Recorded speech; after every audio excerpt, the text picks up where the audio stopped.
I call the shots, I never call it quits. Trust my intuition, bet it's right and bitch it often is. Seen too many others come and go, they had the wrong intent. Do it out of love and never for it, then I watch it get bigger than expected. Don't second guess it, I let it set it. It's God's plan, we out here only accepting blessings. I'm stuck with it, this mindset is terminal. In and out different terminals, leveling up is personal.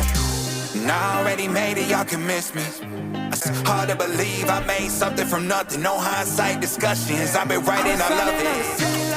Welcome to the 3 Gig Sports Podcast, where we are never wrong, just sometimes misinformed. My boys, Jimmer and Rio, tonight here with Danny G, and we are, I don't know, we got to talk about the draft. We had one hell of a draft this weekend. We've got a lot of things going on. It feels good to be in the studio, though. Yes, rather than Florida. No, the beach was beautiful. It was great. Kids had a good time. We had a good time. So it was definitely much needed. I didn't realize it until I got back, to be honest. But no, it was a good time. I did listen to the interviews you guys had, man. Though I'm jealous I missed out on a couple of those guys. Some like good cats. I think I can't think of his name off the top of my head. The tight end from South Dakota State. Kraft. Yeah, Tucker that was Kraft. awesome. I'm a big fan of him. Oh yeah. Yeah. He's got some of that. He's got some of that country in him. Yeah, for Country sure. strong. I don't mess around. Yeah. Great mentality to have all around. Yeah, for sure. But yeah, I don't know. I feel like I haven't done this ever. So let's kick it over to you, Jimmy. What do we got, man? Well, before we go over draft, all that stuff, we took Friday off, so we didn't touch on any part of the first round, none of that. So we have one hell of a night of conversation there. But we'll go over the rest of the even 3 warm whiskey wagers going down tonight. So. 3 warm whiskey wagers. At least they're peach flavored. I was going to say at least it's only one per person. And it's peach. It's not. Didn't you say double for somebody? No, that was going to be a double for me, but y'all chose the Mavs or the Jazz to win that. So it was going to be a double if they had Speaking lost. of which, we got to talk a little bit of that too. Yep. Second round's off and running. Yep. Try to get you guys' liver beat up. I'm sure we'll have some more wagers is what I'm getting at. Oh, yeah. I didn't get mine right. We'll start with the Cardinals traded their first-round pick to the Ravens on Thursday in exchange for wide receiver Marquise Hollywood Brown and the 100th pick in the draft. Thoughts? So, one, I think the Ravens probably won this draft. Great move for them. Whoa, stop. So, great Stop move for that. them. We're talking draft in a know. little bit. Don't I be get breaking it. your I get little it. stuff But, out. however, I think this was also part move for Arizona to try to keep Kyler happy. Like, hey, man, we're not going to pay you yet, but guess what? We're going to get your guy. We're going to get your guy, let you elevate those stats, or at least the potential to. This has to make Marquise Brown extremely ejaculated too, right? Oh, yeah. Like, Well, he has to be like a throwing quarterback. Like, when we were joking off air, or I was, about 3 passes a game coming his way, and usually he drops 2 of them, but he'll take 1 yard, right? Mm-hmm. He's got to see at least 6 minimum, right? He'll double up those numbers. I'm sure news coming out later with old boy suspended. One of the major guys suspended. Yeah. I wonder if they foresaw this, and it's like, they're like, maybe we need to try to keep we lost us Christian in the Kirk. Right. We got to stay in that mix. We have Rondale Moore and AJ Green. That's it. Right. And you look at the Rams. You got to stay in the mix with those guys. I mean, yeah, you're just looking to stay up top there. San Fran is probably going to be there. You can't afford that 6 games, and not having a true number 1 receiver. So, especially after what you'll probably talk about here in a little bit. So, I guess we'll see. I like it. I think the Cardinals they need to do something besides just contract to show Kyler, we're serious about you and blah blah blah. It's kind of like that flirtatious thing. Now we got to crank it up a notch and show you that we're really committed. Like, here's the promise ring. That's kind of like here's one of your guys, right? Because he had receivers. They've always backed him up. He's had receivers. Tell me Daniel Jones would not be more successful if he had the same fucking receivers that this guy's had basically throughout his whole career. Yeah. They've done nothing but support. They've done nothing but support him. Danny Dimes.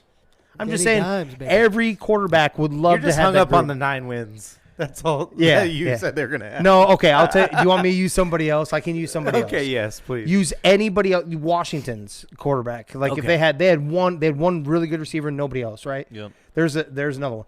Any quarterback would love to be in that situation right there. They've always given him weapons, and now they're doing even more. I mean, yes, they lost one, but did they really now? Yeah. Rondale Moore will fit in that spot. Exactly. 100%. Exactly. So. And then you put Marquise Goodwin, or not Goodwin, but Marquise Brown. Same speed. But fast. Fast. Really, really fast. But you put him in that, and he has all the weapons in the world to succeed. I just think I think they both won. I think the Ravens won more, though. I don't think they needed him as much as they needed the draft picks that they did receive. And we'll get into that a little bit later. But the Eagles acquire star wide receiver A.J. Brown in blockbuster trade with the Titans in exchange for 18th and 101st overall picks. Brown, who had been seeking a new deal, has agreed to a 4-year, $100 million contract with the Eagles that includes $57 million guaranteed. You need to give a shout out right now, don't you? Interesting. Why? You need to give somebody a shout out. To our guy Miles, who was our stand-in co-host, he called this, said there was going to be a big trade, either Debo, A.J. Brown, something of that nature. So, big time call out, Miles. Yeah, big time. I did not see that. I didn't really see it coming. I thought it was just like, okay. I hate to say it just because I'm a Cowboys fan, but, man, Eagles made some moves that. There is, and we'll get to that part, but I think there's if there isn't 4 teams that you mention as one of your favorites that won this draft, I'd be shocked if we're like all completely off. And one of them is the Eagles did not do a bad draft. Yeah, not at all. I don't know what Tennessee's doing though. They drafted your boy. Yeah, who's the NFL comparison was AJ maybe. I don't know. I'm with you. Yeah. Supposedly, AJ didn't want to leave. I did see that. AJ did not want to leave. They lowball offered him. He said they sent me a way low offer. Mm-hmm. So to me, when I hear way low, I'm thinking, in my mind, 15, 20 million less than what this one was. Because even if you're in the $10 million range less, that's not way low to me. I don't know, but obviously they must have sent him something that was like they don't see something that they like or don't like. I don't know what the problem is, what the issue is. I mean, a big part of it's got to be injury history, right? I mean, there's definitely that, but how much did you say you got guaranteed? 50 mil? 57. 50 guaranteed too. We talked about this the last episode that I was on, right? All of the big receivers that we're going to hold out, AJ, Debo, and everything, they've got an injury history, and so our initial thought was like, it's got to be incentive based if they want to get paid. Apparently not, right? That's risky to me. Right. And these guys want their guaranteed money because their own injury history, so they want guaranteed money. Well, there is an interesting. We're already dancing around the damn draft, but the draft broke NFL draft record and receivers taken in the first round, tied the record for receivers taken in the first 3 rounds. I think we're almost at that point where it's like some teams, kind of like quarterbacks in a way. Once they have a receiver that is willing or I should say, that is deserving of getting paid or feels like they need to get paid like everybody else in the league, depending everything else out the door, depending injuries, all that stuff, throw that all out. Then you're going to have 2 mindsets on the team. You're going to have one that's like, all right, I'll take him. And then the other mindset's going to be I can grab. There's so many receivers in the drafts nowadays because the throw-based offenses in college. Yeah, that we'll go out and get it. We're not going to pay $100 million for a wide receiver, but you're still going to have the other side of it where, the Raiders, we'll go ahead and trade you some some draft capital, and we'll take the guaranteed guy, and you go ahead and roll the dice with the guy that may not pan out. Yeah, I don't know. I don't know what side you guys would be on in that aspect, but. I think that's true. All these guys coming out are, college is moving. All these receivers are becoming more and more pro ready because the routes they run, the more intricate passing concepts and route concepts and trees and stuff like that. Mixed with NFL has kind of went to like their style too, right? The spread option is more of a thing. Like all these guys have a home. Now I do agree with that. I also think this was a really weak draft, so that's why we saw a bunch of wide receivers go. I think this is one of the weakest drafts. If you look at the first round grades they had on, it was like 12 to 14. Normally that number is like 25. They said 25. I'm gonna have somewhere right there. I'm gonna have to disagree with you. I actually think it was a very, very deep draft. I think it had a lot of injury questions. I think it had a lot of that going on because you had Derek Stingley, injury issues. But literally, if he would have had a decent year, not the Liz Frank last year, he easily would have been like, it wouldn't even been a conversation because he went number 3 to the Texans anyways. But you wouldn't have batted an eye when you heard that. I like when I heard that, I was listening to it because I was on the road. I was listening to the draft on the radio, and I was like, oh, shit. Yeah. I was shocked. I was shocked number 3 because of all of his stuff, you know? Yeah. Now, I was looking at the draft grades, and consensus come out that teams are reporting there's like 12 to 14 first-round draft grades on guys, and literally meaning that the rest of them were second-round draft grades. And so that's why I was like, well, seems like it's kind of a weak draft. And that's what it sounds like. We're listening to the completely different people then. Because NFL.com, all those guys they had the most first round grades between first and second round that you just couldn't squeeze in there. Most of them were because of injury. For instance, they had Minnesota's second round pick, cornerback for Clemson. They had him projected as a number 1 or a first round pick, but he had an injury thing. That's what I'm saying. Like all these. Yeah. Maybe we're listen to completely different people, but I had 3 different. They were saying there's like 14 people that 12 to 14 guys that most teams had first round draft grades on. Daniel Jeremiah, you're my dog. I'm gonna roll with you. I don't care who you're listening to. Most drafts are like they have like 23 to 25 guys with first round draft grades, and the rest are right there at that second round.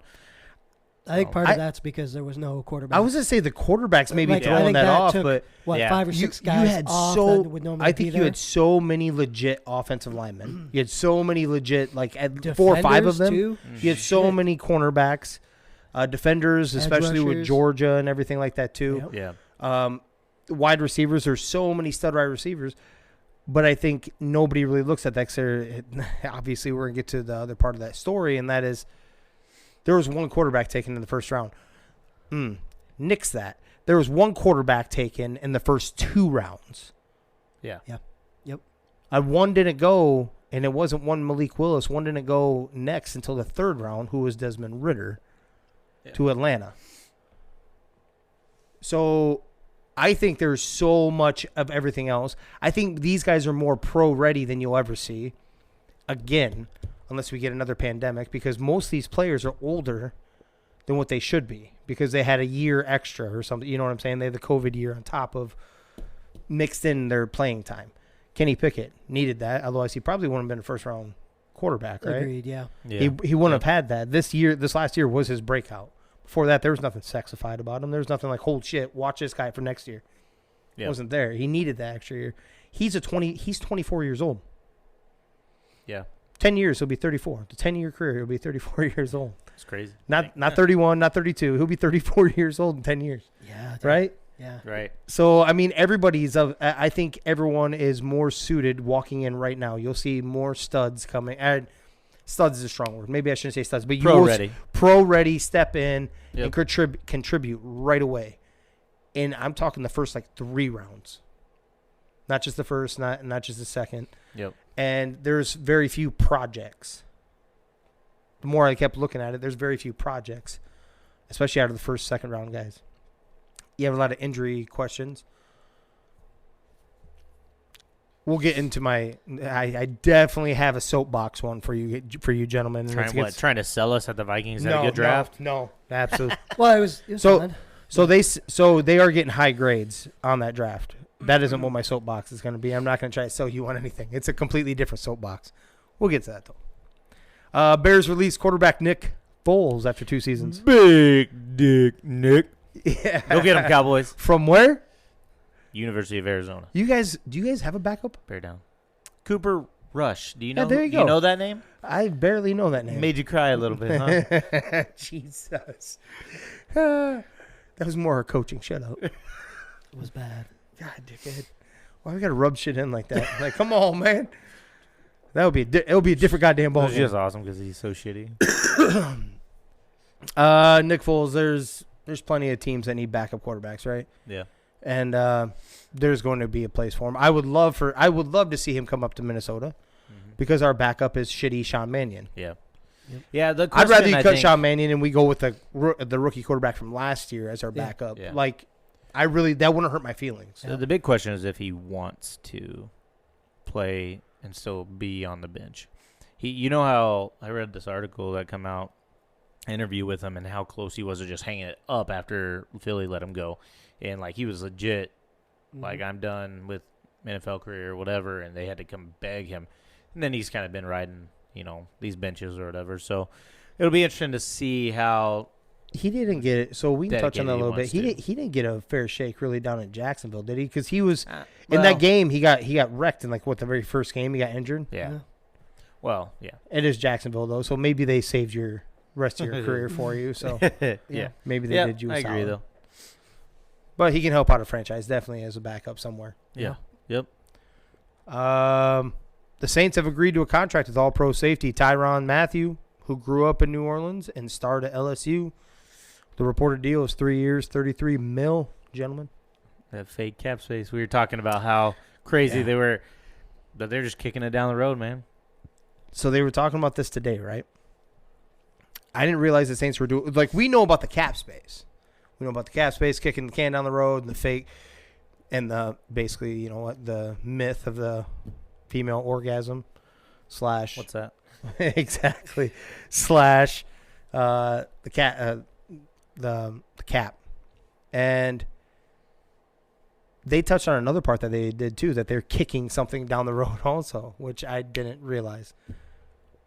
They made all these trades during this draft day, giving up a bunch of picks to try to pile in some for this year, but taking away from future years. So they're almost doing what the Rams are, except for I don't know if anyone realizes this. This will come back at some point, just like it will with the Rams. At least the Rams have a Super Bowl trophy.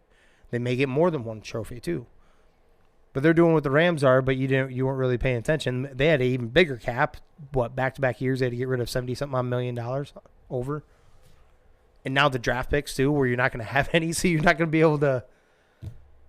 Ouch. Yeah. I don't know if they think that the salary cap's going to go up to $1 billion at some point here.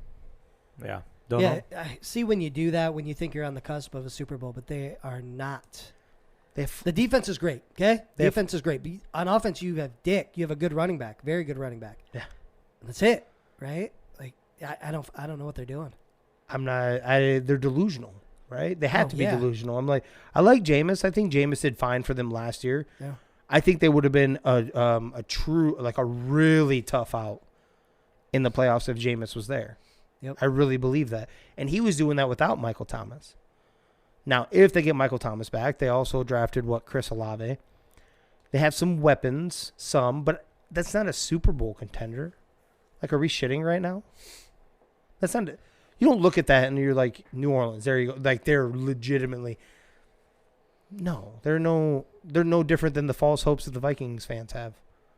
They really aren't. In fact, we have a way better offense. Our defense is trying to build itself back up, but you're just flip-flopping the script there, but it's false hope, right? Yeah. And definitely the shitty Cowboys. There's one guarantee. There's guarantees in life, right? And one of the guarantees that, the sun will come up so far. Mm-hmm. The other guarantee in life is that for the last, 18 straight years, is that what it is? The same team from the NFC East has not won the NFC East back-to-back seasons, so they're not going to win the division next year. Right now I can see the Eagles. I like what they did, man. 18 years, really? I think that's what it was. I swear to God. That's what they were saying on TV. I could have the number a little off, but I'm pretty sure it was 18 years. It's something ridiculous.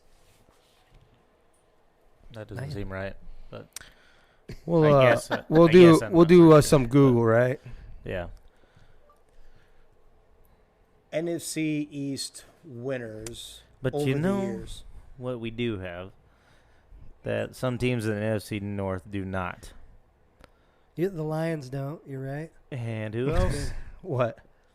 I just named The a team. the Lions going. did just I fine. named a team. More. No, we're talking about how many Super Bowl trophies at the NFC. Championships? Is that what we're talking about? No, Super Bowl. So it had won the Lombardi. whole thing? Lombardi trophies, maybe, because that's what everybody cares about.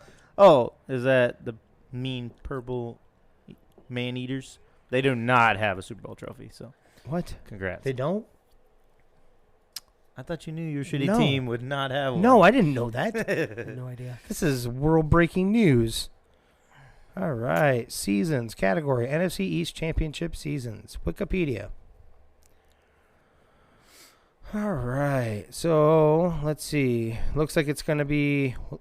Looks like we'll start at 2004. Eagles. Giants, Eagles, Cowboys. Giants, Cowboys, Eagles. Giants, Redskins. Eagles, Cowboys, Redskins, Cowboys. Eagles, Cowboys, Eagles. Washington football team, Cowboys. Please, can you let me know where I said it back to back? So, we're going to go with what I stated before, that we know that they're not going to win the division next year. Mm-hmm. We know that. So, which team wins the division next year? Eagles. Okay. Ooh. Whoa. Probably my Giants. I was gonna say, you gonna rock with that? Or what? You never know, baby. They had a good draft, too. Let's get on next. The Georgia Bulldogs break an NFL record with 15 players drafted. They also, their defense breaks the NFL draft record with 5 first-round picks. Yeah, that was my big surprise for the draft. 5 players off that defense in the first round. In the first round. Jesus. Yeah, there's no way that all of those are first-round picks in real life, though, right? Like, this is where I can this gives you a little bit of back to yours, like, not first-round talent or enough of it. There's no way. There's no way. I know they were good, but that's also a scheme too. I mean, right? I think Jordan or Big Boy down low definitely is. Yeah. Yeah, man. Yeah. Their safety probably shouldn't have went, but we'll go with that conversation in a minute. We'll take it. Oh, okay. We'll go with that. Yeah. Yeah, I was a little surprised. I do believe the Cincinnati Bearcats had 9 go in the draft. Shit, okay. Yeah. You know how many the Texas Longhorns had? 0. But do you know how many players we actually had go to the 0. draft? Doesn't matter. 1. You still had 0. A kicker. You still had 0. That's because you guys weren't good enough. They knew it. That's why they stay out. This is the end of old Tom Herman's. It's always the end of the previous coach's thing. He said this with Charlie Strong, too. Yeah. I think this is their mix or whatever. You would take you some Kirk Ferentz right now. I would not. That's what you would. Yes, you would. Get out of here. You'd want to see a winner. No. Oh, yeah. Win what? What are you winning? More than you guys over the same time frame. Okay, so none? Gotcha. Gotcha. I'll take our natty Regular championship. season and our bowls. What? I'm saying after that natty championship, what have you guys done? Oh, the year after, we actually won the Rose Bowl. So that was pretty awesome. Is that where you stop? Yeah. We didn't get blown out by one white dude Hey, in a Rose Bowl. We got to point out what? What's it matter? What's it matter if he's white or not? I'm just saying, one white dude blew you out in the Rose Bowl. It was one. It was one guy. I mean, he was pretty Christian good. McCaffrey, who just so happens to kind of do that. The to Iowa NFL defense stayed on the bus. So yeah, but he makes Everybody NFL remembers that. players look like that.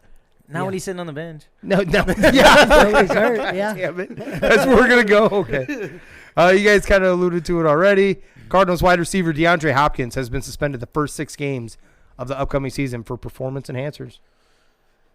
Yeah, wonder what the heck. If he was just taking something for the injuries, to try to come back or what the whole deal is. So. And he cannot appeal either. Can he not? Okay. 6 is what it is. So he put in his appeal, and they said, no, this is final, so he had to withdraw his appeal.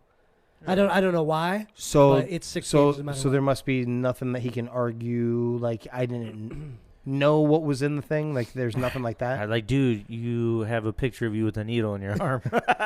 Oh, yeah. He's like, shit. Nah, dude. Yeah, there's got to be something definitive for sure. I don't know what There's got to be but- something along those lines of, like, Yeah. I got you. Okay.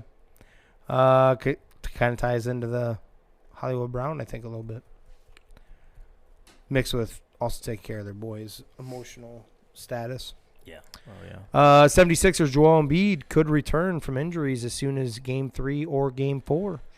If you guys did not know, he has a concussion and an orbital bone fracture. Thanks to one Pascal Siakam. Yep. I don't know if you guys saw the play. Yeah. Yeah, it was tough. They're definitely going to need him maybe in this series, but they're definitely going to need him, obviously, if they want to go far, right? A lot of injuries are affecting a lot of teams, right? Phoenix, the Bucks. Now we've got him. The Celtics, too. Jaylen Brown, I do believe, had something going on with his leg or his hammy or something. I forgot about Jaylen Brown, yeah. So it's all over the place, man. I hope he's able to come back to see what that team can actually do. It'd be tough after the season he had and he can't come back. I don't want that to be the one reason, like the reason why they didn't do it. So he has bad luck with this, like in the playoffs. I didn't realize that he has like 3 or 4 straight seasons of it. In fact, he's had another orbital bone fracture on the other eye, I think 2 seasons ago. Yeah, I think in the playoffs. Was last season the stomach issue? Some I kind think of so. weird stomach deal, right? Yeah, definitely bad luck. I hope he's able to come back. But yeah, well, you definitely can't count on James Harden, right? I wouldn't. Yeah, probably not. I mean, you wouldn't bank on it, right? Like, yeah, your life on the line. No, definitely. And not. this dude pulls up because you don't know which James Harden you're getting. You might be getting strip club Harden or MVP Rockets Harden. As Joe Hayden would say, I was throwing a lot of ones that added up to a lot of hundreds. Yeah. The Mets pitch a no-hitter versus the Phillies. Tyler McGill and 4 New York pitchers combined for first no-no of the 2022 season. Boom. Pretty cool, yeah. Should have already had a perfect game under our belt. Should have. Maybe, perhaps. We will never know. I'm glad it didn't, because it would bring us my Twinkies, who are on a roll, by the way. You know who's not? Your Rangers. Sucking at the bottom. You can't throw money at all your doesn't products. matter. Yeah, thank God Doesn't you guys matter. paid for all that. We have no pitching. Our pitching is gone. Yeah, welcome to our world, and we're still winning. We really have no pitching. You at least have a couple names. We don't even have that. We don't even have the names. One's injured. Who's the Padre guy you just got? I don't even know if he's pitching. I'm being dead serious. We have a farm kid that we brought up who had like a 5 ERA last year. He's turned into a stud this year. He's like a .56 ERA. Okay. Something stupid low. And then one of them, Dylan Bundy. I can't remember if that's the dude we brought in or if that's the name of the cat that was in our own system I just said. But there's another one that we have, one that has like 1.2 ERA or something like that. All the rest are just guys you've never heard of for sure. You probably even heard of the 2 that I just said. Yeah. Kenta Maeda, still waiting for him. That may be, rumors are he could be back by September from Tommy John. Yeah. So, no, we do not. But, We don't either. We have John Gray, who's injured, and then we have all AAA guys that it's our farm system coming up. But so you have a trash farm system. No, actually really good.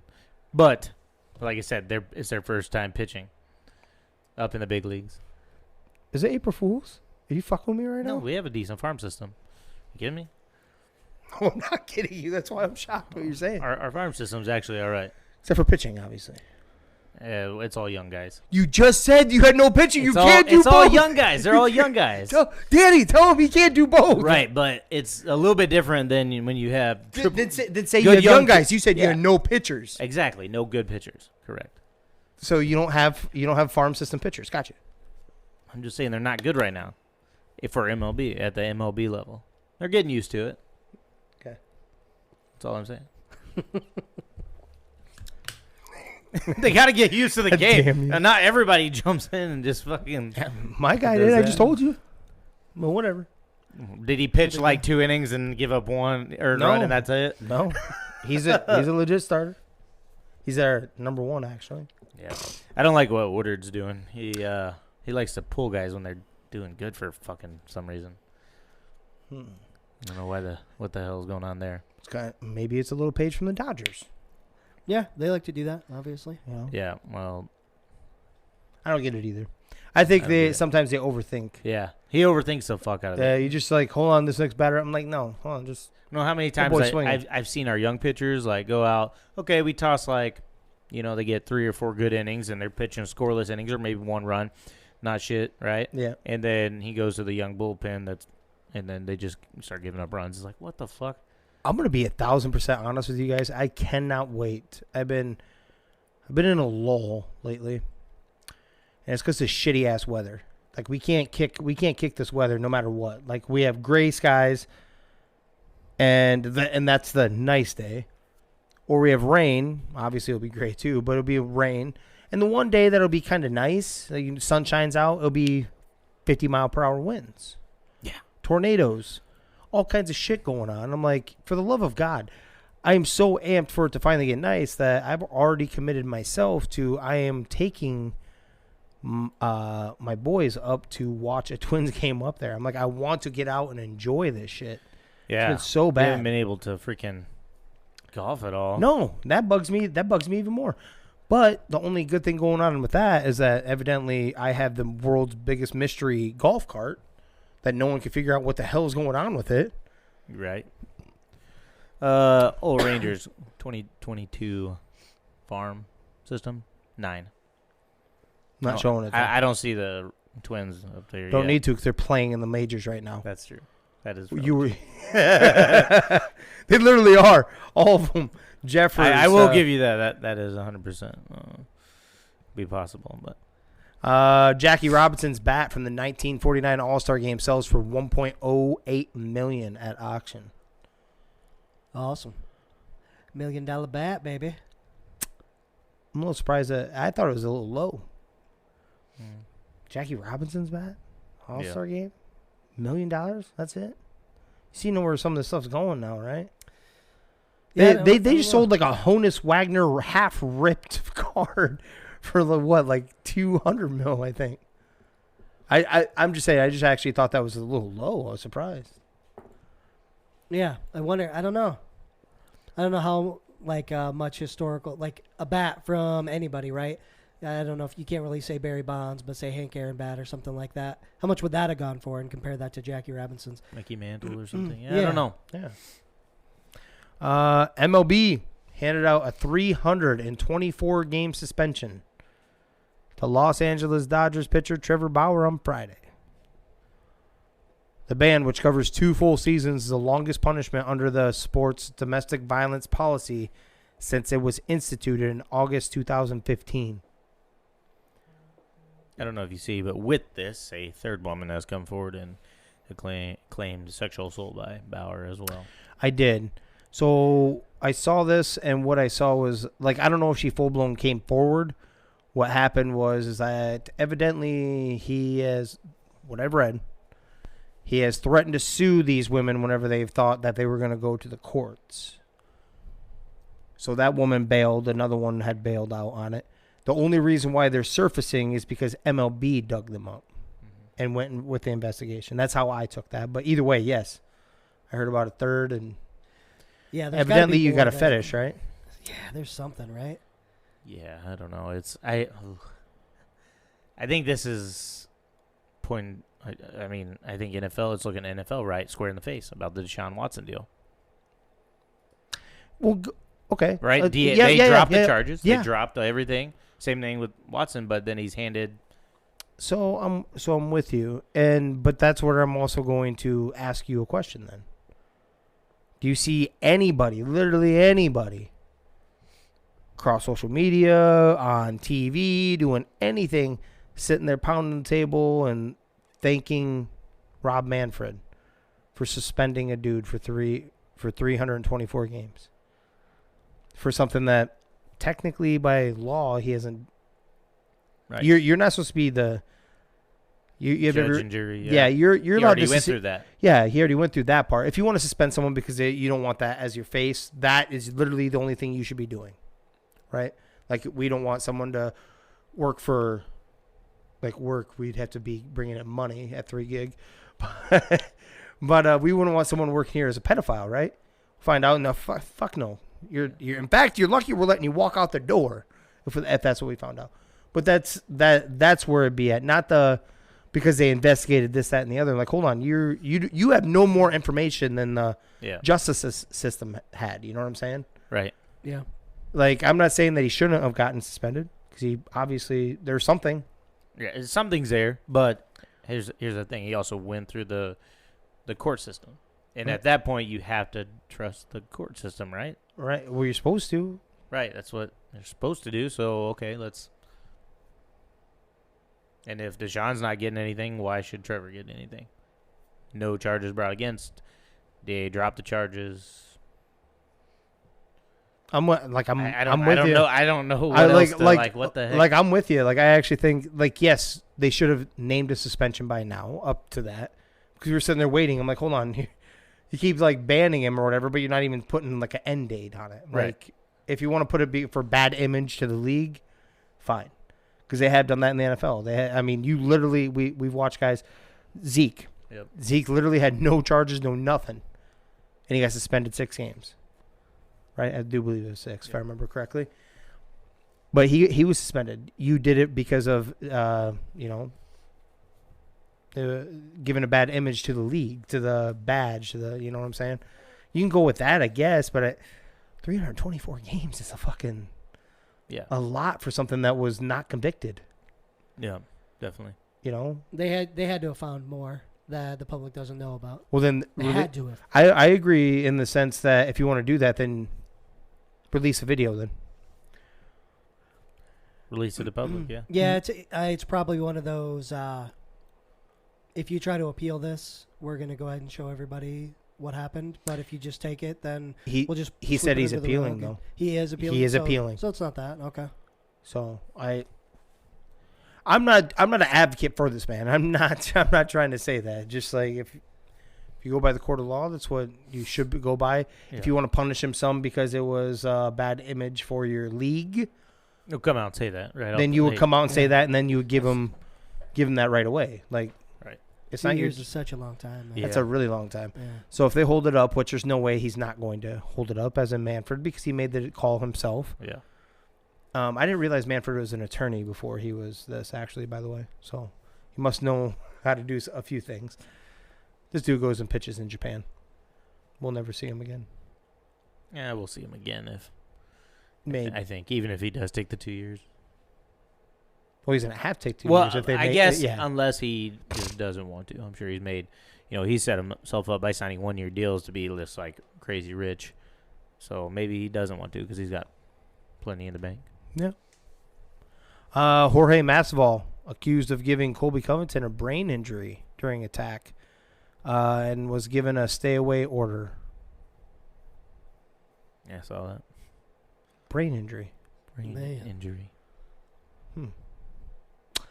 He was charged with assaulting him with lethal weapons.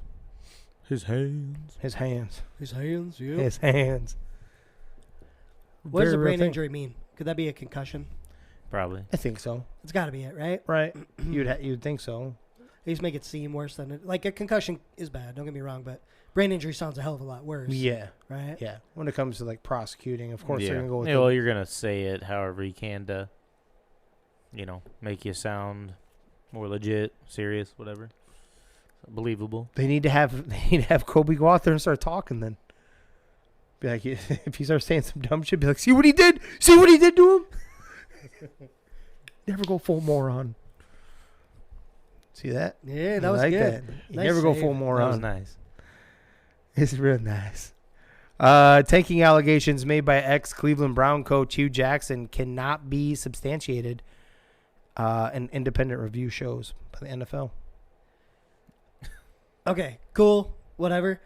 How does that come out before the Miami? I haven't heard the Miami shit say that. So, no.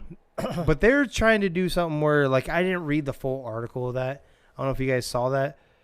The Flores thing, they think, where's it at? Flores lawyer, wrong for Goodell to arbitrate suit. So he gets to make the call on some of the stuff. So there's already some weird shit going on with it anyways.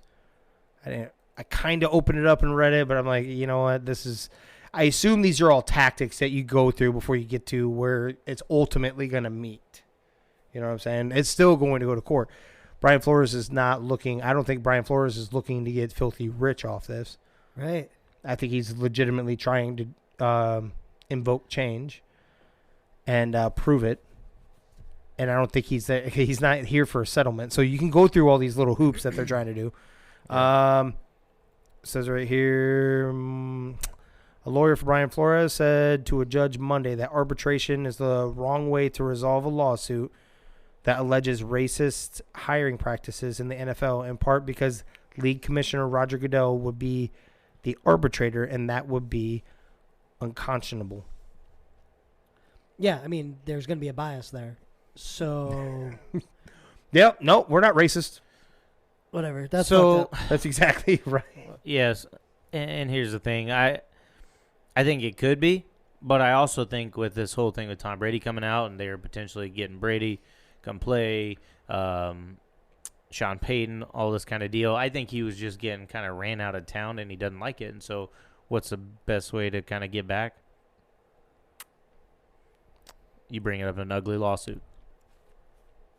I can see that too. I'm not saying that the racism thing isn't true, but I'm saying I can see it could be either one right now. So I'm on Brian Flores' side on this one, 100%. But I'm not saying I don't see your thought process. I could see 100% being the whole I get that, but like the push out of town, like then I don't know. Like he was heading in the right direction with that team, anyways. Right, but how would you, if you think you have a team and you can bring Tom Brady in plus Sean Payton and that's what I'm saying. I could totally get that side of it right, too. and I get that, but like, why couldn't I be like, go have a chat with Brian Flores?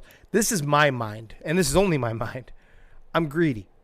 I think Brian Flores is doing a wonderful job with my franchise already, with minimal talent, actually, up to that point. You couldn't name very many of the players, especially on defense, right? Outside the corners. Well, that's why you spread the rumor. There's rift with Tua. There's all this and that. Yeah. It's not working. That's why they do that. No, I get that. That's why I'm just telling you my mindset. What I would have done is like, if you really wanted Sean Payton, be like, hey, Sean, then it won't look like you're just bailing a head coach job for another head coach job. Yeah. But here's the deal. You don't want the stress of this, and this is what we could pitch for that thought process, like to the Saints fans, because you're going to have some angry Saints fans, right? Mm-hmm. Why don't you come be an offensive coordinator for us? You'll have full control of the offense. We'll pay you, because there's no limit on how much you can pay, not to my knowledge, of what you could pay a damn coach or any of their assistants. Right. We'll pay you $5 million just to be the offensive coordinator. Mm-hmm. You'll have Tom Brady at your disposal, and then, yes, Brian Flores is the head coach, but he's basically he's a defensive-minded guy, and he'll take care of the defense. You obviously have to have a sit-down conversation with Brian and be like, this is what we want to do. We want a winner. There's no way you can turn down a Sean Payton as your offensive coordinator. Mm-hmm. We're giving you the opportunity to still stay the head coach. That's what I'm saying. That's what my mind would have tried to do. I'm like, hey, this may look good for you too there, Sean, by saying, hey, I didn't want the full stresses of head coaching and everything like that anymore. It was taking too much of a toll. I wanted to focus just on offense, and this is my opportunity to do so. Yeah. But I just, with all the stuff coming out about Brady and him to Miami, I can wrap my head around that could be the way that it's going to. I can also 100% agree that it could be racism-based too.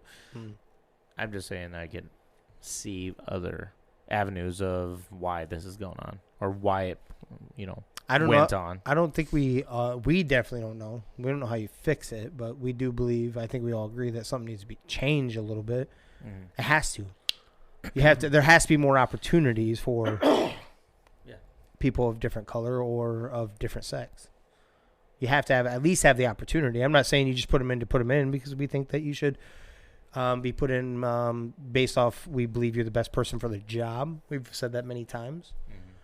But they still need the opportunity, and the opportunity is like they need the coordinator positions to show. They need to be able to walk themselves up, right?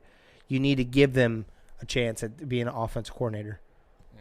Because that was another interesting time. Most of the coordinators that are black in the NFL are defensive coordinators or her defensive assistants. There's very, very few offensive assistants that are black. Yeah. And then how many of those actually got moved on to the next one? Hugh Jackson, but obviously he was a joke. I don't know if he's a joke because he's a joke or if he was a joke because he was taking money for losses. I can't tell you that. Yeah. I watched a little bit of Hard Knocks. He looked like a moron. He did. If you watched who is old boy, in fact, he's coaching the USFL now. Todd Haley and him, their little interaction that they had at the pre-meeting. I don't know if you get a chance, just look up Todd Haley and Hugh Jackson, Hard Knocks, Cleveland. Oh my God! And Todd's like, "What the hell are you talking about right now?" And then all the other coaches are like, kind of like, you tell them like switching gears towards Haley. He's like, "What the hell are you even talking about right now? That makes no damn sense." And it goes on this little thing. It's kind of funny, fucked up. Yeah, he was just jumping on the wagon, right? Trying to be like, I'm not that bad of a coach. We were just we won one game in 2 years because the team didn't support me and they wanted to lose, right? Like, just I don't know, just shitty. I didn't mean to divert everything over to talk about the Miami shit, but it's a bigger deal than the Cleveland thing, and I think the Cleveland thing was bullshit. And he was just a bad coach. Right. Like, I think I'm leaning towards yours on that one. Like I think he was. I don't think Hugh Jackson's a good coach. Yeah. And I don't think it's fair. Like I guarantee Brian Flores like hung his head when he heard that he attached it. He's like, shit. Not this guy. Yeah, come on, anyone but this guy. Come on, somebody with some legit shit. The Cardinals one has a legit argument, right? Yeah. They brought in a college coach that was like 500 in college. Yeah. And you only gave 1 year to old boy. He only had like 4. He was like 4-12 or something like that year. You never gave him a free shot at that. You never gave him Kyler Murray. You never did any of that. But you brought in a 6-6 football coach from college because that's who you wanted. You pushed him out. Yep. That isn't a fair shake to me. So agreed. Gentlemen, that is what I have. Did you guys talk about that Tennessee kid that's just chucking 105-mile-an-hour fastballs? No. I did see that today though. Broke the record. It was like 105.2 mile an hour, something like that. Jesus. Yeah, I saw it a few weeks ago. He threw 104, and I was like, Jesus Christ, man! Like what? Because some of these MLB guys are throwing like 102 tops, right? Like that's super. You're throwing fast, but this kid, Tennessee, 105 mile an hour, 105 whatever fastball. I'm like, was he accurate this time? What the fuck? It was over the plate. It wasn't a strike, but it was to the catcher. So yeah, I was gonna it say, wasn't too crazy. I think I seen the 104, but right, he wasn't throwing strikes, but he was like winging it, and I was like, well, you still got to get it over the plate, right? That's or at least even get a scarier. swing, but still. That is, yeah. That's actually scary as a batter. Right. Yeah. Oh, you have no control whatsoever. You're throwing 104. give me some Tommy John, baby. He's Tommy John, 104, and you have no control. And reminds me of Wild Thing. Yeah. From yeah, from Major Leagues. I'm like, come on, man. But yeah, that's be scared shitless. Stand up there. Definitely impressive for sure. Well, let's roll into some of the NFL draft. And I messaged you guys earlier. I want to know, first off, who was your biggest surprise of the whole NFL draft or the first round? Either way, I don't know if you want to go with your quarterbacks dropping or anything like that, or you're just surprise player. Well, I didn't have one particular player. My biggest surprise, period, was what we talked about a little bit ago. The 5 defensive players from Georgia getting drafted in the first round. That's unheard of. That was my biggest surprise by far. Including one scene to Minnesota. Yes, sir. Do you have one, Rio? So the quarterbacks dropping was pretty crazy. I did think that Derek Stingley at 3. I was really surprised to see 2 cornerbacks go within the top 5. I won't lie. I thought being you have that young quarterback, they would go a guard of some sort. Houston, I guess or not Cincinnati. Sorry, I thought the Jets would maybe go that way as well, if not pass rusher, because Carl Lawson's coming off that he tore in season-ending injury. So I kind of was thinking either a lineman or Thibodeau of some sort right there. So that was a surprise, I think, was seeing the 2 cornerbacks go that 3 and 4. And then, of course, the one quarterback going in the 3 rounds or whatever, or the first 2. Yeah. That was a little surprising for me. And then so it kind of went real. Like, it went like how it should have, like, for quarterbacks, because everyone keeps saying this wasn't a quarterback team. Right, yeah. It's kind of how it should have probably went, should have right? probably, yeah. And that's rare that you see that. A lot of trades that surprised me. I was really surprised with the Vikings letting Green Bay trade up twice. So that was kind of crazy. Hey, appreciate you. This is where my soapbox comes. Sorry to bring that up, but that was just being in the division. Yeah, no, that's what I'm gonna get into. Yes, very surprising. Yeah, and then of course we talked about AJ Brown, right? Getting traded. That was insane. Marquise Brown. It was just a crazy first round. It was, and there was a lot of movement. I'm gonna give you. So Trayvon wasn't really a surprise because we had been hearing it for like a week. So the word surprise isn't the one. Do I think that's the right guy they should have went with? Probably not. Not in my opinion. Not in my opinion. I think it should have been either Aiden Hutchinson or one of the tackles. Yes.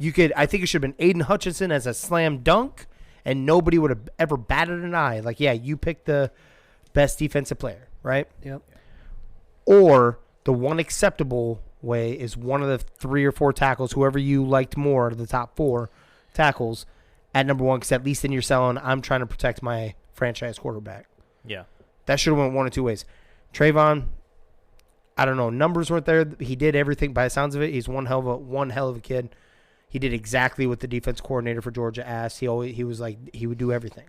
Yeah. So that doesn't translate to stats all the time. Yeah. So maybe he can do whatever, but I was surprised by that. And Detroit will be thanking Jacksonville for the next 10 to 15 years for letting Aiden Hutchinson go to them. The one where I actually dropped my jaw a little bit was Derek Stingley. His upside, his ceiling is all pro. Mm-hmm. I really do believe that. I think he can be a stud. He sure. really can be, right? And like you would not be shocked by that.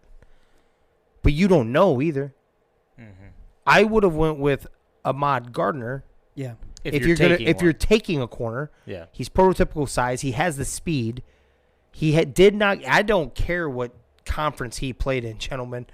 The dude did not give up a single touchdown in his college career. Do you know that? Yeah. A single in a pass heavy like an offensive conference like that. He did not give up one. He played against Bama too. Did not give up one. The funny thing about that stat is people try to argue it and say, well, it's because quarterbacks weren't throwing his way. And I'm like, that's even more of an argument for him, right? Yeah, right. Shutting down one side of the field. Right, and they know not to fuck around, right? Isn't that what you want for a shutdown corner? Yeah. Darrelle Revis doesn't get like the full-blown props that a lot of corners would get because nobody would throw his way. Who was the Iowa corner? Josh Jackson? Josh Jackson. He used to do the same thing. Now, not as talented as Derek Stingley, but same thing in college, though. Are you talking about Josh Jackson, the one-year wonder one? Yes, or are you talking about, okay. Yes, okay. yes. When nobody threw to his side of the field. That's because he was shut down that side of the field. Yeah. Not his fault. Right. You know? Yep. Well, I think you're actually thinking about the other cat. You're not thinking of Josh Jackson. Josh Jackson, no, he was recent, but he had like 8 or 9 interceptions. Who was your other corner? The other corner that stayed an extra year. Good God, he's with the Chargers. I think he's down with Texans now. Oh, Desmond King. Desmond King came back the next year. Everyone knocked him. Fell to the 3rd round, I do believe, or third or 5th, something like that. He didn't have the stats. He didn't have the stats because nobody threw his way that year because they learned from the year before. They saw what happened. Same thing with Ahmad. So that was a surprise for me, right? Yeah. There wasn't much of a surprise outside of those 2 in the top 10 for me. The trades were crazy, and this is where I'm going to go into my soapbox. I'm going to dump my drink right here. I'm going to go on my soapbox, though. And this is my Minnesota Vikings. We need to find some soapbox music for Jimmer. Yeah, we do. I was so I'm not opposed to trading back. I'm really not. I love gaining picks. The whole works like that. There's 2 things that pissed me off about this, especially the first one. The first one is you let a division rival in the Detroit Lions trade up.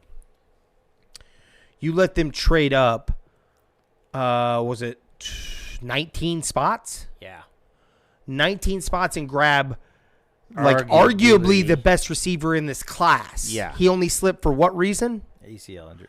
Exactly. Who, by the sounds of it, could be ready for the regular season, by the way. Yeah. You let them trade all the way up for an asset, one that could kill you for the next 10 years. Mm-hmm. And you got shit in return. You literally swapped firsts. You swapped seconds, so you got the second pick of the second day. But they still got your second round pick. Yeah. And then you gained a third round pick. That's what you got for coming up 19 fucking spots on in the first round. 19 spots. That's crazy. Absolutely. Is that not insane? That is and I'm a insane. huge my GM. I'm a huge fan of. Yeah, his. I liked him too. I watched his press I don't conference. know. I don't know if he was scared. I don't know if he's trying to set up for the future. Like He was what? Scared. Scared. I have no idea what his deal was. Yeah. But hold on. Go ahead and hold my beer. Yeah. Second round comes. What do you do? What does Vikings do? We go ahead and we trade back. With who? Yeah. With one. Green Bay Packers. You know they don't have weapons. And You know they don't have weapons. You know they drafted 2 fucking defensive players in the first round. You know they need a receiver. Right. And you let them come up and grab the next best available receiver also. Right. Not saying he's going to be a stud. Doesn't matter. You let your division rival do it. Go up and get a need. Exactly. Get a need and bypass you, and you got shit in return for that one too. Yeah. What are you doing? I like our draft picks. We needed a safety. We really do. I like Cam Bynum, I think his name. Cameron Bynum. He's the one that will be starting on the opposite side. Maybe not now because Lewis Seen is coming in, and Harrison Smith is getting long in the tooth, right? And I love Harrison Smith. Yep. Possibility of Hall of Famer. Possibility of one later on. But regardless, that was a need. I love the corner pick that we got. What you did to do that is horse shit. Yeah. I would have rather you take Jameson. Yeah. Oh, yeah. Yeah. We don't even need a receiver. I'd rather you take him and then go like this. I would love to see you go like that, right across the table. Like don't you dare call my goddamn phone again if you are in my division. Yeah. Insult me with some stupid ass shit where we swap first, swap seconds, and you give me a third. To hell with you. For one of the best receivers in this draft, right. I'm predicting he will be. I think he will be. We watched plenty of him. I love watching that cat. And you let him. Now he's gonna take you for 10 plus years of doing that shit. Yeah. They get a quarterback to wing it. I was surprised y'all didn't just take him. Yeah, just take him at that point. Yeah, he was there. I think the Derek Stingley thing. This is the domino effect. I think they wanted Derek Stingley. I think they were so sure that he was gonna. They were so sure that he was gonna slide out of that. They weren't ready. And they weren't. I don't think he was ready. I don't think his backup or he's too much of a numbers guy at that point because he's an analytical guy. That's what his big boy thing is. What his history is. He didn't go down his board. He started thinking numbers. He started thinking, I'm not drafting a guy that high for this because the guy we wanted was already gone. And we don't need a receiver. Fuck that. Take Jameson. But a good run there, Thielen. Appreciate you, baby. Yeah. Oh, yeah, and that's I mean that with all due respect, right. but you're trying to make your team better, right? If you can't keep Thielen, ship Thielen out for something like you probably get a third round pick maybe from him. Yeah. So I don't want to see him go. Let's make that very clear. I think he still has plenty of football left in him. And if you can keep him. But. Yeah, and he's very generous with what he gave back. But how good of a transition would that be for a boy coming off of his ACL injury? You got Thielen there, so you're totally fine. To sit back. Then on he starts to come in, slowly work him in. Yes. Yeah, dude. Yep, I'm with you on that, man. Yeah. I'm not saying I wanted him. I wouldn't have hurt my feelings. But you definitely take him if they're trying to come up. You know they're coming up to get him. Yeah. You basically have to tell them what they're coming up to get. Yeah, because you have to make sure they're not taking one of your guys that you think. Well, but then you did it with your fucking in division twice. That was the craziest thing for me is one letting the Lions come up, and then I was like, okay, whatever. But then to know that Green Bay has a need and you let them jump up for pennies. Yes. And, I don't know. Both of them. Like Detroit, you're not afraid of traditionally, but they look like they actually did pretty fucking good in this draft, right? Yeah. And they're starting to build something. Yep. That's what I believe. But then the Packers, who have owned you. You steal a game here and there. You may have a magical season every other 3 years where you may win the division and you may actually own them a little bit. But you let that I don't care if you draft if you overdraft some ridiculous ass player, you do not let not without them coming to the house with some ridiculous ass shit. Like you're giving us your first rounder next year. How was that not in the conversation when it's quarterback heavy draft next year too? But all right, you want to do that? We're swapping first this year. We want your first next year. Yeah, 19 spots is crazy. That is for nothing, right? Yeah. Swapping first, swapping second, and then a third round pick. You got a third round pick. Basically, yeah. Tell me that isn't stupid. Yeah. How did they try to spin it? So I follow some of these Vikings, pages and stuff, and they're like, "Oh, he's showing he's not afraid to wheel and deal." I'm like, no, you wheeled and deal with the wrong person. We had one of the better about? GMs. Evidently, it was toxic. We didn't know that, but we had one of the better GMs that did this on a regular basis. Yeah. Don't give me the. We didn't have a dude that would trade. We literally had a dude that would trade back to gain 1 million picks for next year, and we also had the nuts of the same guy have the nuts to trade back into the first round and grab 3 first-round picks another particular year. So don't say that. God, that not only was I surprised, I was instantly pissed. Yeah. Like that was ridiculous. Do you think the Cowboys are trading with the fucking Eagles? Hell no. Jerry would probably kill over and die for it. No, right. It's not happening. Not happening. The Ravens and the Steelers are not trading picks. Yeah, no kidding. Jimmer, you need a drink, bro. Yeah. Yeah. So, hey, what are these for? Mine is Derek Stingley. I said he'd go outside the top 10. I had the Vikings taking him. Thank you, Texans. So, Texans took that out of my hands. Dallas Mavericks. Dallas Mavericks win the chip now, baby. Win the They're chip, baby. about to beat Phoenix. Let's go, baby. Yep. Go. Oh. Well, that's better than... Dude, it burns right here. Like right up in here, so it's coming back. It's still better than that 10 high. Way better. I don't know. I think we need to get another bottle of it because I forgot what it tastes like. Oh, yeah? I'm just kidding. No, did you guys see what I sent you? Casey's got fucking buy a bottle, get a free bottle I saw that. going on. I'm like, what? Did alcoholism slow down? Or I know. something? So Sam and I are at Casey's, and she sees it, and so naturally it's fucking 8:30 in the morning, and we're getting like 2 bottles of booze from Casey's, right? Like, Oh, I've done that many times. But- They're used to that around here. but yeah, that was sure. crazy. So, what was the other question I had for you, gentlemen? Who won the draft? Who won the draft? So, I'll give you a couple teams that I really like what they did. Are you going to say the Jets? I'm going to say the Jets. You have to. Have to. The Jets. You have to. Mont Gardner, you go out and get one of the top cornerbacks. Yep. You get your young quarterback, a wide receiver. I mean, I think that's... hold on. And you're even selling that one a little short. A lot of people's number 1 receiver, too. You have a lot of people's number 1. Then you get a guy at 26 who dropped, and a stud, in Florida State stud, that Jermaine Johnson.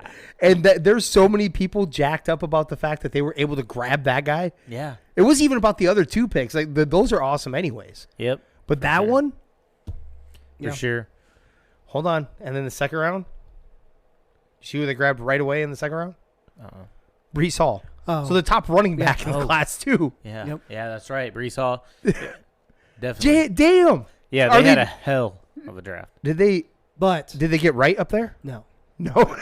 No. That's why you can't say they won the draft. They did awesome, dude. Well, they won the draft. You can say that, but Yeah. but I where think it they goes did. from here, Yeah, where... they have time to fuck it up. So I want to apologize to those gentlemen that ended up going to New York to get their careers ruined. Ooh. Ouch. So Go Atlanta ahead. did. Yeah, I'm with you though. I don't mean to interrupt. Jets did really good. I think the Lions, Aiden Hutchins, that was a dream come true. Him coming to them trading up for pennies to get arguably the best receiver in the draft. I'm with you. I mean, I'm 100% with you. I think they nailed that.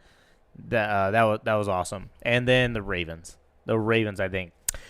So I went on my soapbox a little bit, but how hard are the Lions and the Packers war rooms laughing their ass off after that happened? Each one of them. Hilarious. Like they'll be talking about that for a long time, right? You guess what we... You can't believe this shit. Well, we He's pulled like, off. watch Holy this. shit. He's like, watch this. Look, We got actually, something the else. Lions were like, "Hey, you'll need to try this shit." They ain't give, Right. they giving up shit. You need to try it. He's like, really? Let's go ahead and check this Yeah. out, bro. What were you saying? Last team? I'm sorry. I think the Ravens hit it out of the park here as well. I love their draft taking, safety Kyle Hamilton. He slip and sliding down that draft. I think that with the addition of Kyle Hamilton, one of their safeties should become available for trade. So I love that. And then getting Tyler Linderbaum, man. I love that pick. I want the Cowboys to take him so bad. But I think they did a heck of a job. I have to look at who else they. The Ravens? Yeah. Oh, the Ravens draft was ridiculous. I got it right. They were awesome. I'm pulling up the rest of their picks. And then Philly, man. Philly did some good stuff during the draft with the trade. Jordan Davis. Oh, did you talk about David Ajabo? Oh, the Ravens got David Ajabo. David Ajabo, yeah. Yep. So David Ajabo, right? He's going to have to sit a year. And he was going to be, what, a top 15 pick easily before that? So, yeah, I think they hit it out of the park. And then I do love what the Philadelphia fucking Eagles did.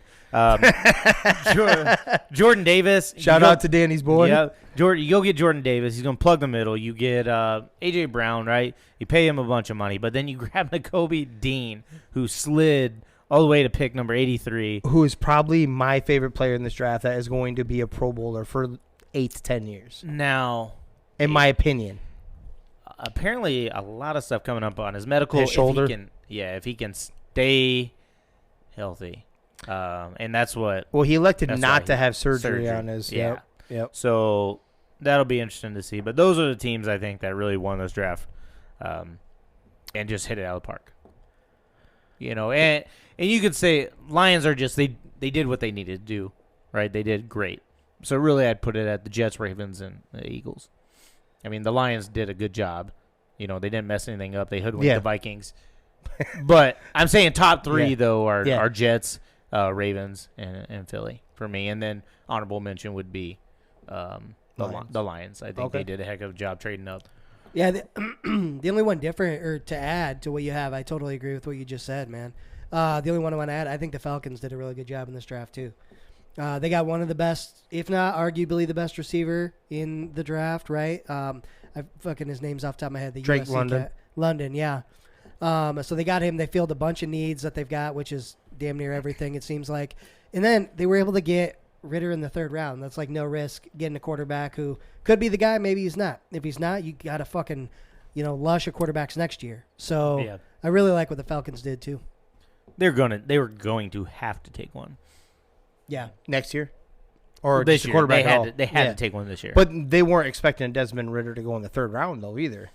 Because a lot of people were suspecting late first, end of second, right? Or like late first, definitely no later in second. Right. We thought the quarterback class would be sexified like they always are. Yep, and they actually weren't. And they weren't.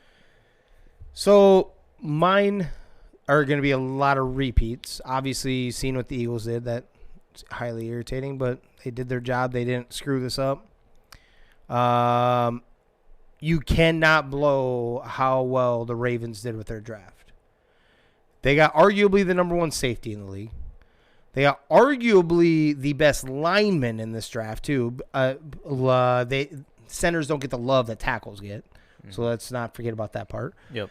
You grabbed definitely one of the top 3 edge rushers for sure, maybe even better, but we don't know. He's so raw. And David Ajabo, who gets to just sit back.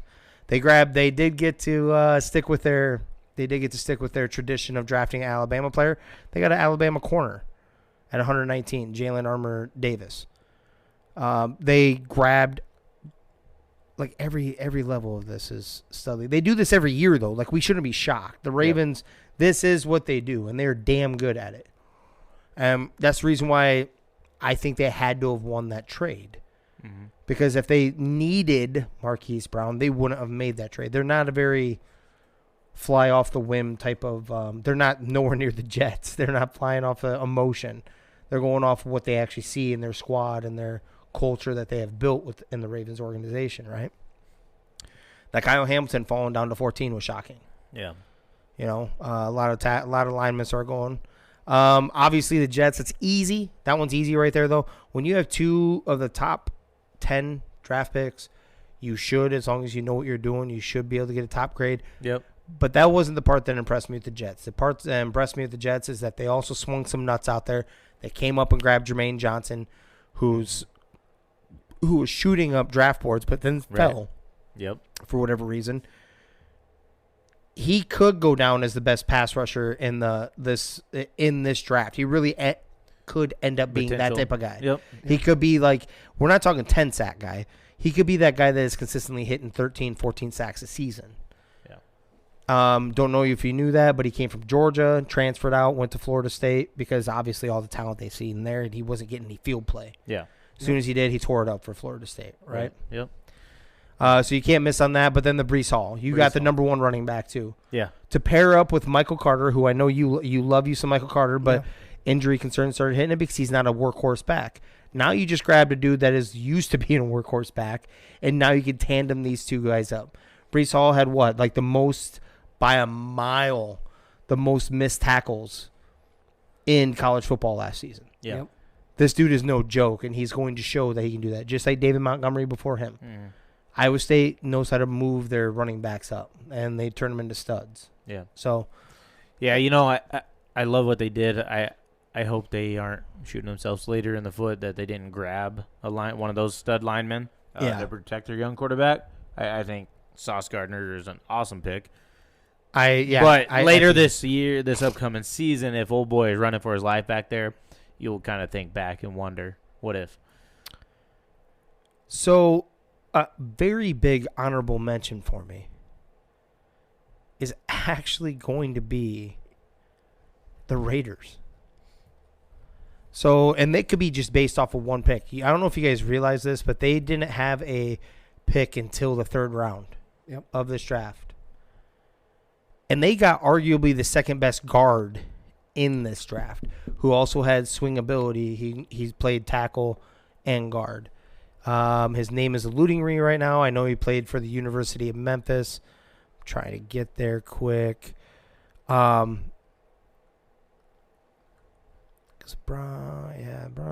Detroit, Green Bay. I think Green Bay actually had a decent draft, believe it or not. Parham.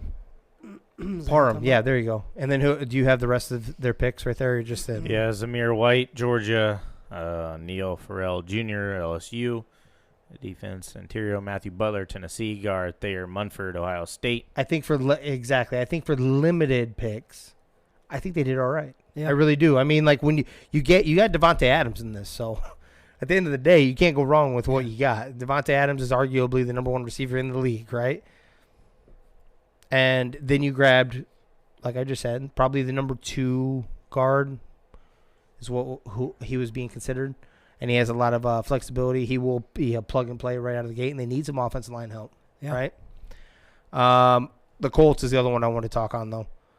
And that is they grabbed – I'm a huge fan of this guy, and I think he's going to ball out there. In fact, enough to where I may stash him fantasy-wise on my bench. Alec Pierce, wide receiver for Cincinnati. Dude did nothing but just ball out, even though you knew the ball was going to him. He has a little they're kind of the same receiver, as in him and their other receiver. Pittman. Yep. Yeah. Kind of the same. Has some height. They have a lot of strength. Great on 50-50 balls. Not ridiculously fast, but they're not slow either. So, but you pair him up along the outside there. You have Matty Ice like in the rock there. That's gonna be huge. They got a pretty damn good offensive tackle in Bernard Raymond from Central Michigan too. He was being talked about as a first round draft pick. Who's that? Him, the tackle from Central Michigan. Yeah. And to get him in the third round, that's crazy. Yeah, that's what I'm saying. I don't know about the tight end. I don't know much about him. I don't know if it was reach or he wasn't one of the top ones I've been. Yeah, same here. So that one was kind of but they might have fallen in love with him in the draft process that we don't know about. Yeah. But to get that tackle, definitely a steal, I believe. They got some safety, defensive tackle. But I just definitely like those first those 2 picks, especially because they didn't have a first round pick. They grabbed Alec Pierce. I love that pick. And then you grabbed starting offensive lineman and Bernard Raymond, who was being projected between first and second round. You got him in the third round. So they did nothing but help themselves. I didn't want to say it. The Chiefs didn't do bad. Yeah, they addressed. Yeah, I like Trent McDuffie. Needed, man. Yeah. They grabbed George Karlaftis, who we were also tied to. Don't know why he fell. I don't know if they just think his ceiling is his ceiling and it's not going to be.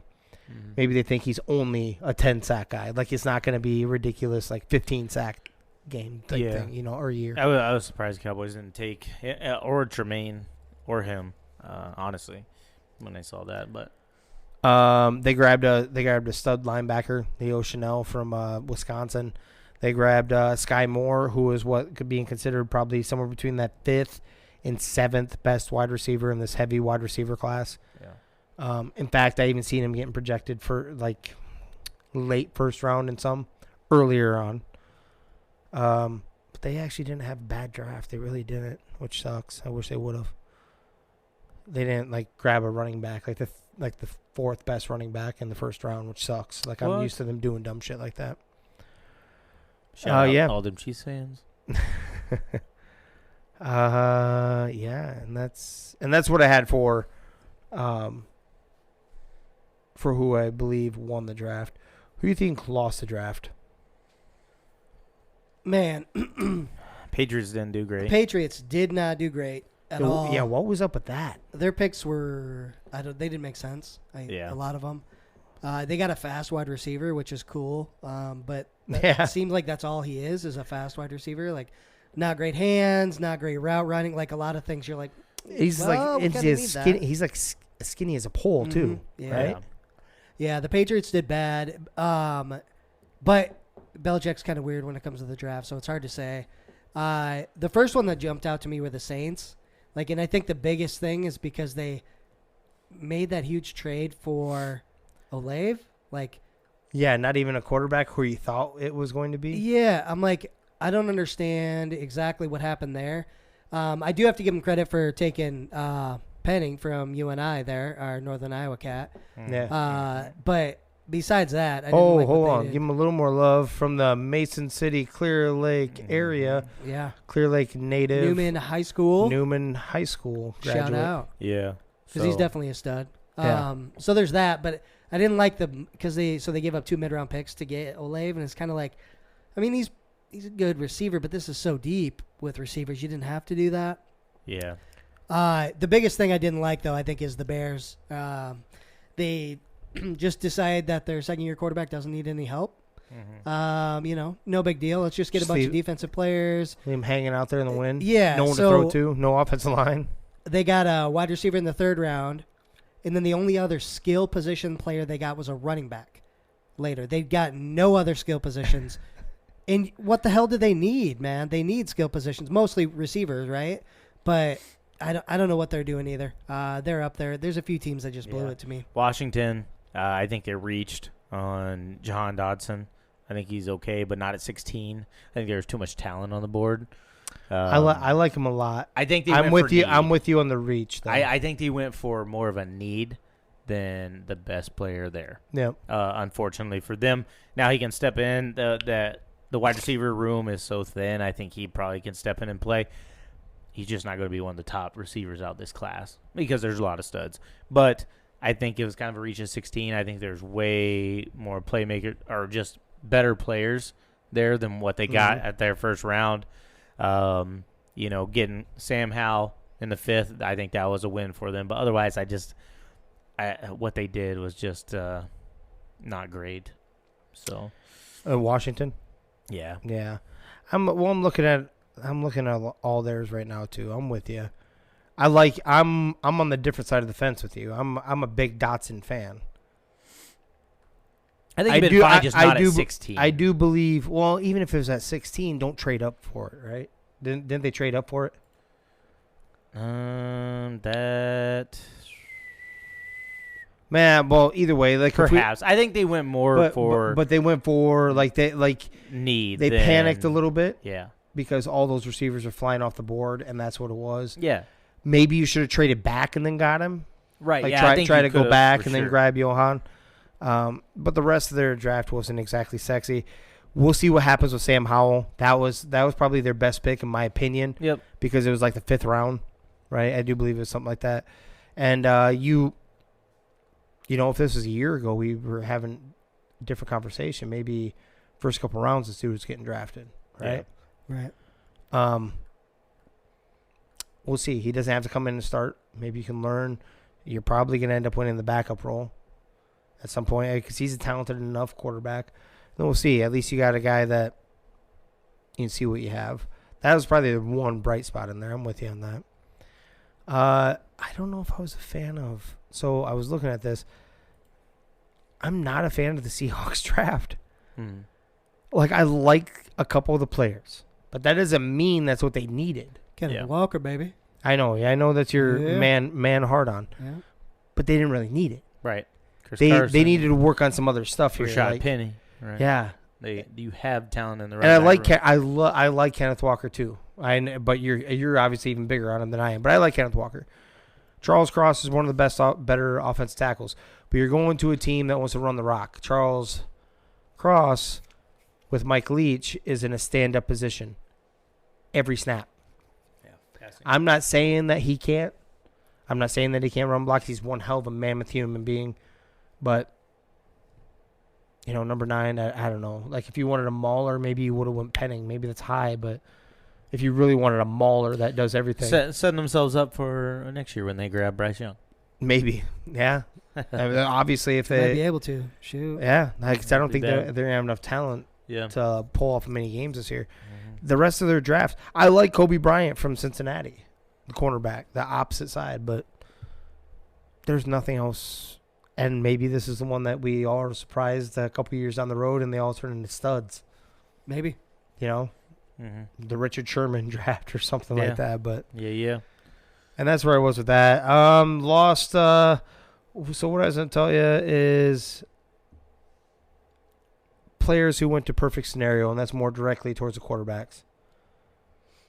Out of all the quarterbacks that were drafted, we're not talking about anyone picked up later, who went to the best scenario for them? I'm not talking about instantly starting. Like, you actually think is the best scenario all around for them right now. I'd have to say Malik. You get to go into that.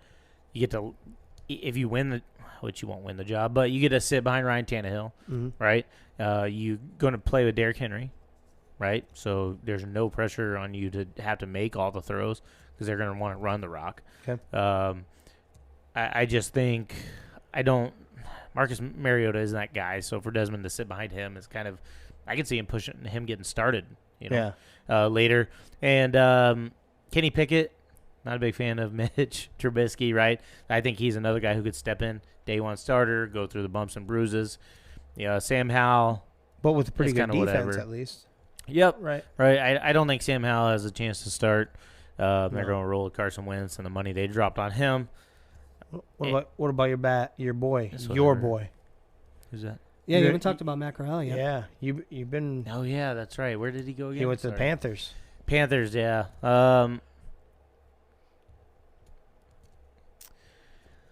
I still think Malik has the best. Okay. Perfect fit. I think there's no, like Liberty, he was having to wing the ball. I think he's going to learn you don't have to do that. Good. Matt Corral, I think Sam Darnold's the kind of guy who force throws. That's all he's going to sit and learn behind. And it's kind of the same thing what he did at Ole Miss. Got him into all that trouble. Why his numbers weren't that good. Because why? He kept push the ball. We like quarterbacks who push the ball and take chances, but there's such thing as taking too many chances. Yep. And not the greatest fit for him, I don't think. Just overall. But I think Malik ended up in the right spot. He'll get to sit and learn. When he does eventually get his time, you can lean on Derrick Henry, not have to be the one to shoulder the load. Yep. Yeah, that's a fair point. I think it's between him and Kenny Pickett.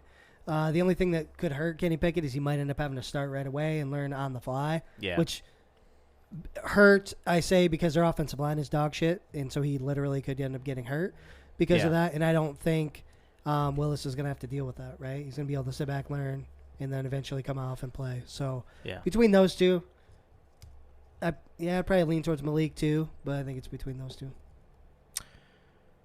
So we're at least all of us are in the same ballpark.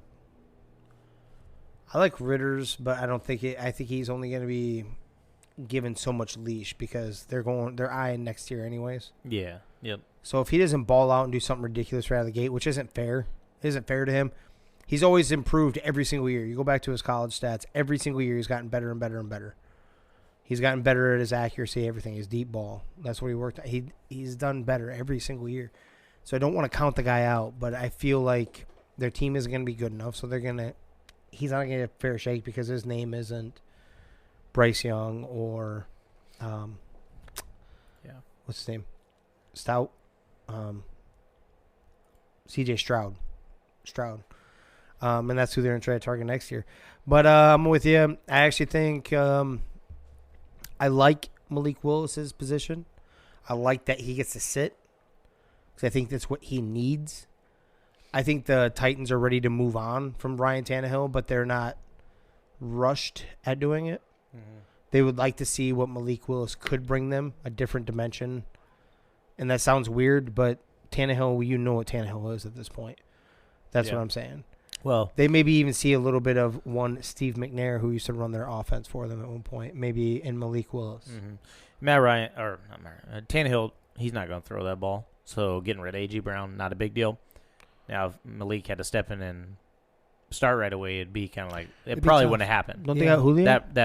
No, he got cut. Oh, did he? Yeah. Oh, darn. Or just not recent, whatever. But they got. So that's what I'm saying. They got. Oh, Traylon Burks.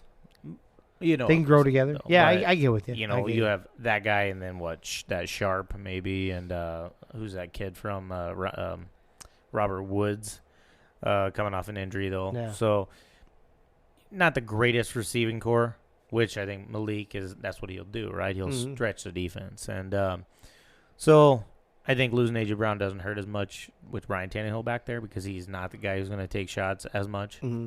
So. I like his position. But I actually think that Kenny Pickett, if there's any chance of that man succeeding, because I want him to. I really do. Because I think he did phenomenal at Pittsburgh, but he also had the fumble. They had fumbleitis. Mm-hmm. I think he actually had the best situation because he's with one of the best franchises. Yeah. Traditionally best franchises. That will take care of you. They have one of the best defenses in the league. Yeah, but they have no O-line. I am worried about that. They're I think they'll build her up a little bit, and he has some Najee Harris there too. He has receivers galore. It'll be quick. Like it's got to be. Yeah, I'm with you. The offensive line is something they still have to build up. Absolutely. But I'm saying traditionally, you're with one of the most stable franchises in the NFL. Yep. You really are. It's probably coach, them and Ravens. Right? Like for the most stable. Yeah. Right. For sure. And a future Hall of Fame coach on top of that. That'll help take care of you too. Yeah, I hope so. He's gonna need it. Definitely. And he's gonna be in cold ass weather too, so he better figure out something with them hands and the fumbles. That's for damn sure. Yeah. Before we move on here, touch on your own team. What do you like about it? What do you don't like about it? Obviously, we talked about the getting hoodwinked kind of deal. But yeah, we did. Vikings. What do y'all think? What do you think about your draft? So I didn't mind our draft, but it's not good. It's okay. I like our first two picks. I think I would have went with someone other than Lewis Seen if it were me, but he's not. It's a good pick. So just because I would have went with someone else doesn't mean that's not a good pick. I think that'll be a good pick. It'll be a good pick for years and years to come. Andrew Booth was the one that I was most excited about. Yeah. I thought he was a first rounder. He had some up and down. He had a little bit of injury thing. That's where his was too. I was excited that we got a potential first round pick in the second round after getting hoodwinked twice. Mm-hmm. Ed Ingram needed some offensive line. Still always need offensive line. That one is so I didn't realize that dude was. I think he was up for sexual assault charges at one point. So I don't like that. Yeah. Minnesota traditionally doesn't do that. They don't grab not for quite a while now. I'm talking about for over 20 years. We don't grab the red flag players. Not sure about that. I'm all about second chances and shit. I don't know what the instance was, and I'm not going to pretend like I do know the instance in that one. But we did need guard help, so not bad. The Oklahoma linebacker. I think that was a good pick for you. I think that was a very good pick. Number 66 does a lot of, especially we're moving to a 3-4 or some hybrid of it, by the sounds of it. 3-4. I think he's a great piece for that. I like Ty Chandler, running back for Carolina. It's depth, especially when we're 1 year away from Alexander Madison being able to walk. Mm-hmm. And, of course, we'd have to let him walk because we're paying our other running back. Yeah. Two guys. One guy that I believe is going to make this team and will end up being our swing tackle, bare minimum. The Illinois guy, the Illinois cat, offensive tackle, Vidarian Lowe. Real big cat. 4-year starter, I do believe, at Illinois. I think he's like 6'7", 6'8". But we lost. So as a Viking fan, a lot of people may not know, like we lost our swing tackle, Rashad Hill, to free agency. That is big. We don't have a very strong offensive line. But the one thing Rashad Hill brought was like when we go through our injury bumps, that's the guy that we put in. We wouldn't be any worse. We might not be any better, but we definitely weren't any worse with him, and we missed that. I'm hoping that's what this guy at least can produce. He's a mammoth of a man. And I like the big guys. So, and then Jalen Naylor, the speedster from Michigan State. I don't know if he's going to make the team or not. I mean, we have plenty of speedsters already at wide receiver. But I still like to see it, you know. And then Nick Muse, I don't know. I don't know if you've seen this. I'm surprised you haven't. The tight end, him being Curtsy. Yeah. I got it. I got it screenshotted. Oh, do you? Show you. We needed another tight end, you son of a bitch. I knew he'd find it. I knew he would have saw it. We need another tight end. We lost Tyler Conklin. Right there. There's your new tight end. There's your new tight end. Hey, it's 2022. I don't care. Hey, okay, it's all good. Catch football. Catch the ball. So, just footballs. What do you think, Danny? You love it? You like it? You're okay with it? Yeah, I think there was no picks that I'm upset about. I think we addressed what we needed to. I think that obviously the only thing that is irritating are those trades, like that, fucking just dumb common sense, right? Yeah. Mm-hmm. But that aside, no, I thought the draft was actually pretty good. We addressed what we needed, and I guess we'll kind of see where it goes. But yeah. I don't know. You went pretty in depth on everything, so I don't have much on like players' names that I'll bring up or anything. But there was nobody I was upset about. Yeah, not too bad. Let's get to your boys, them boys. Well, Cowboys, Tyler Smith. I like him for where he's going to play at first. Guard. We need a guard, a big nasty guy up. They want him to eventually play tackle. He's gonna have to get some coaching done to be able. That first quick step is not great coming off the ball. They had a very blah draft. They did. Well, I think he said it perfectly. The Cowboys did the same thing for need. They went for everything for need. Yeah, but it was so blah that you guys actually drafted a player named Bland. It was so blah. Yeah. At least we didn't trade with our in division rivals and let You're them not wrong. Jump up 19 spots for a change. I guarantee that's how that conversation went, though. I guarantee you're right. Lions call the Packers. Oh, you see what these fools are doing, bro? You should try it. Get you some. Yeah. Just don't beat us by 30 when we play you, okay? No kidding.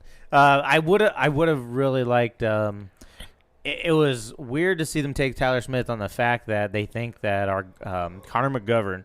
They were getting like calls for third and second round draft picks for him because teams viewed him as a starting inside guard.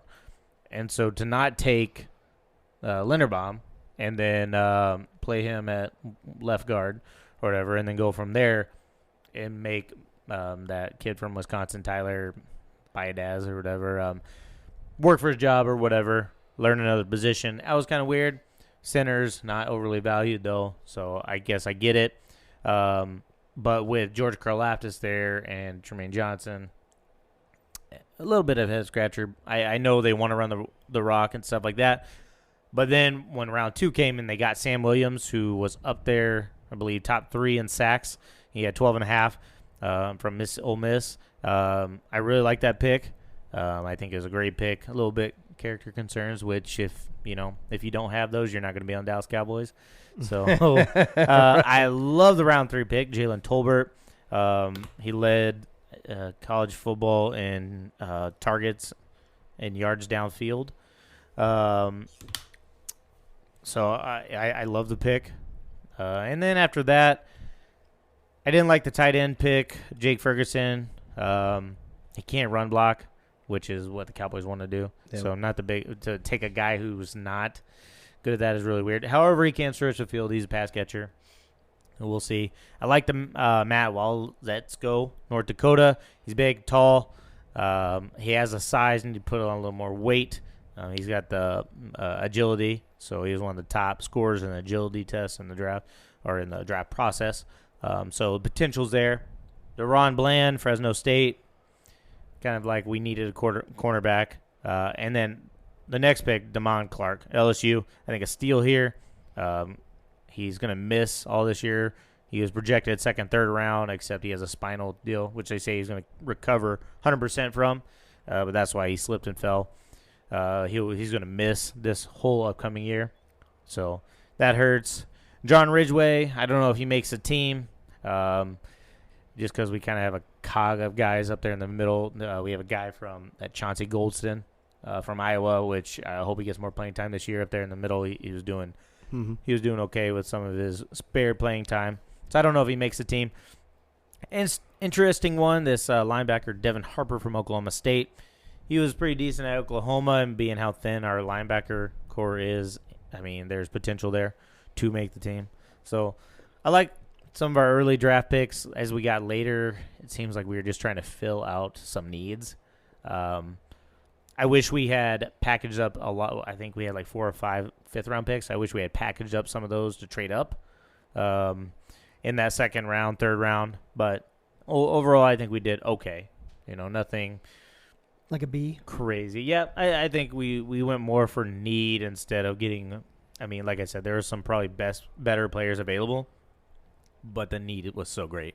Right, we had no left guard, and that's where they're going to play that Smith right away.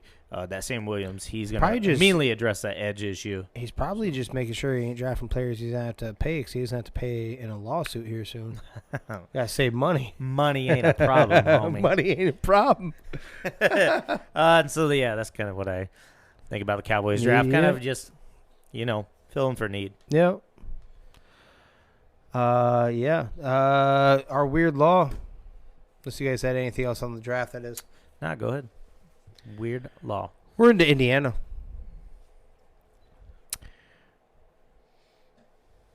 Bathing is prohibited during the winter. They enforce this shit? Fucking showers are cool, but you can't, sit in the hot tub and bathe. It just says bathing. Loose. Open to interpretation. Right. Gray areas all over the board. Yeah. Bathing is a little I'm just taking it as showers or anything, actually. I'm just talking about cleanliness. That's crazy. How'd they enforce that shit? Smell test. Smell that? Yeah. Raise it. Hold on. I can't smell you from here. That means you showering. And you getting a ticket. Why does it smell like Dove soap and Old Spice? What the hell? What the hell's going on over here?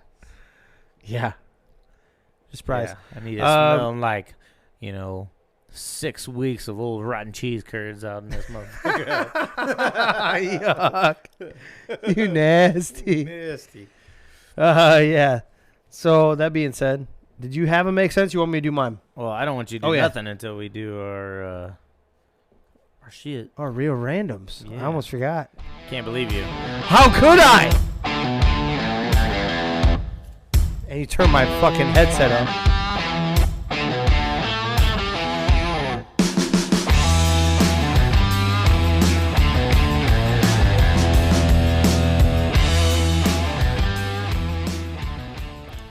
Shit's loud as fuck tonight. Rio's Randoms brought to you by Bose Power Washing. Make sure you hit him up for all your power washing, cleaning needs. He'll hook you up for sure. You can hit him up at 641-903-1720. He came over and hacked up a tree for me that came down in the storm. Did a wonderful job. Did he? Stacked it up. The whole works. Heck yeah. Shout out, Bo. Our guy doing his thing. So, someone gives you an elephant as a gift, and you can't sell it or give it away. What are you doing with it? Riding it. Okay. All right. Shit. An elephant? You can't sell it or give it away? No. Huh. Yeah. You know what? Here's what I'm doing. Carnival ride, baby. Let's go. I'm putting a saddle on that bee.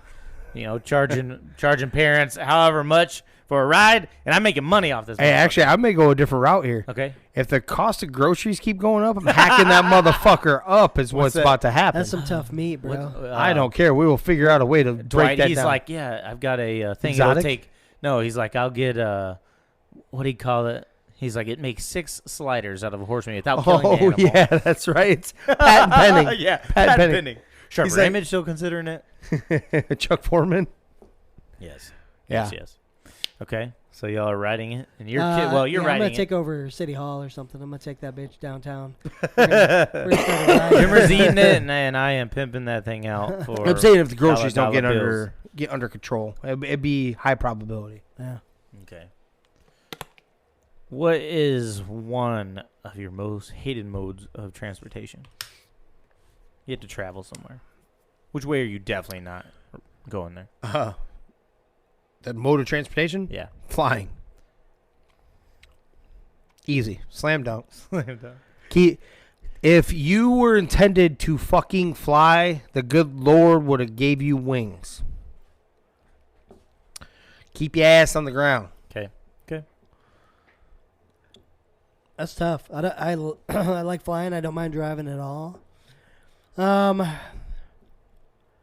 don't know about train. I have been on a train.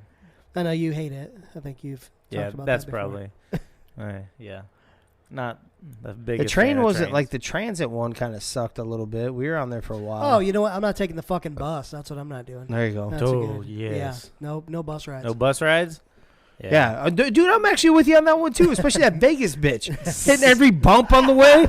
Like, I've been drinking all night, and this chick's hitting every goddamn Jimmer bump. was on all fours in the middle of this bus, like, tell her not to hit any more bumps. I'm going to fucking, like, what are you going to do? Like, tell her to stop so you can walk the rest of the way back? I don't know what the hell that was In my happen. defense, I've been drinking all day, highly impressively. Ish. Ish. You son of a bitch. So, my last one. If you had to tackle as many cactuses as you could for $1 million, how many do you think you could tackle? Oh, dude. So with One. this question, there has to be. You just tackle. You got to beat. No, you got You to have to beat yeah. somebody. How many do you think you'd do that could somebody okay. else like? Okay. $1 million. Yeah, Fuck, dude. God, that would hurt. That'd be so bad. so bad.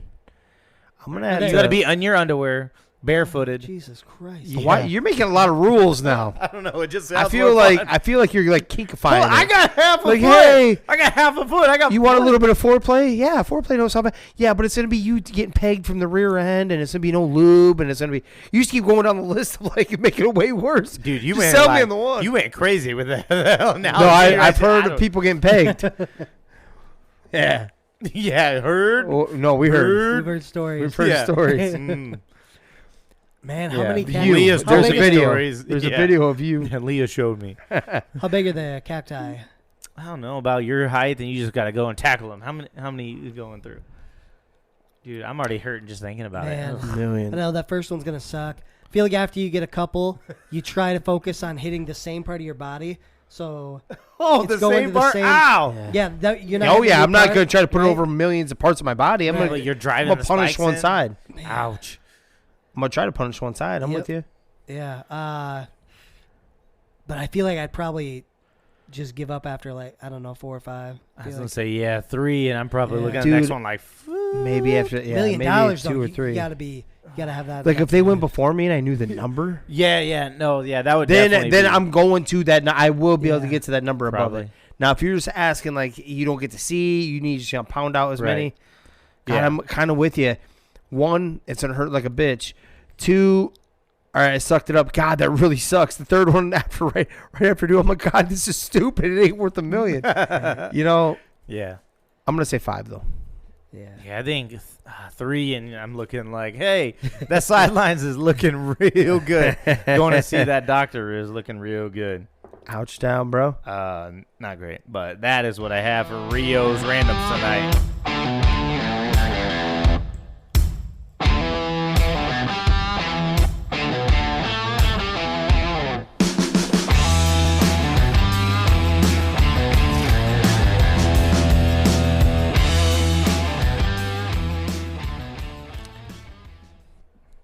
Yeah. Shit was loud as fuck tonight. Yeah, that was pretty loud. But good. That's some good sound. good. That's some good sound Good right there. sound. All right, now that I'm not skipping over anything. Yeah. Right? Yes. All right, we're going to roll with my Make Sense. This one I've been keeping in the holster for a little bit.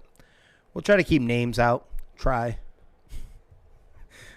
Love you, Dad. Because there's a lot of arrogance in this fellow right here that did this particular thing. All right, so third shift. It used to be quite traditionally that a lot of Friday mornings we go up and have breakfast at a wonderful establishment. They had great breakfast. We'd also drink our breakfast too. Orange juice? With vodka in it? Yeah, spiked. Screwdriver. We a lot of times we go hard. Sometimes we go hard, but then we responsible go right home. There's quite a few times though that we would turn that into like we were there when the lunch crowd was coming in. This is one of those days. There's probably about 8 of us, I want to say, that go up there. 1 or 2 that don't traditionally go up there with us. One of the fellers we'll call TD. And this dude's got a little arrogance about him in the past that we know of. We're all enjoying ourselves, having a chat, drinking. I think this is the one where Rio's out of town. Yes. He's living in Texas, back in Texas at this point. Now, we go to... we're pretty sloshed. Now, there were 2 fellows that were... One that wasn't really at all. In fact, he came later. Our good friend Marv. And he came later. He didn't really drink anything. Then we had another one that drank pretty heavily but had sobered up, I guess. And our big friend Lucas.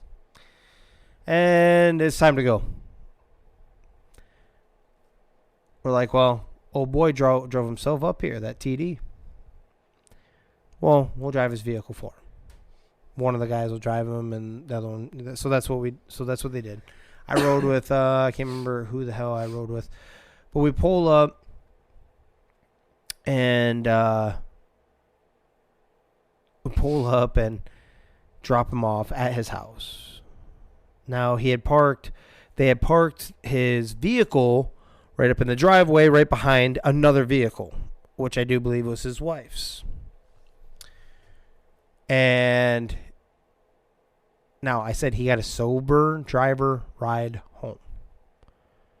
He gets out of the vehicle. He's like, "Oh, I can't be part of that. My wife, she's not needed, blah, blah, blah." This is a two-lane driveway at least.